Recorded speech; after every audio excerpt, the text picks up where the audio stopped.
ನಮಸ್ಕಾರ ಸ್ವಾಮೀಜಿ. ಕೈ ಹಿಡಿದವನು ಕಾಣೆಯಾಗಿದ್ದಾನೆ.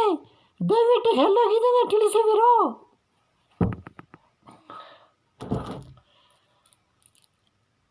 ನಮೋ ನಮಃ.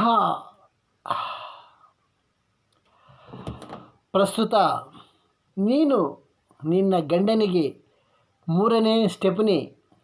ನಿನ್ನ ಗಂಡನ ಹೆಸರಲ್ಲಿದೆ ಸಾಫ್ಟ್ವೇರ್ ಕಂಪನಿ. ಹೊಸ ಕೆಲಸಗಾರ್ತಿಗೆ ಕೊಡುತ್ತಿದ್ದಾನೆ ಡೇಟ್ಸ್.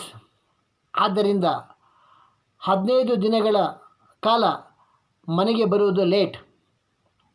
ನಿನ್ನ ಗಂಡನಿಗೆ ಕಾದಿದೆ ಗಂಡಾಂತರ.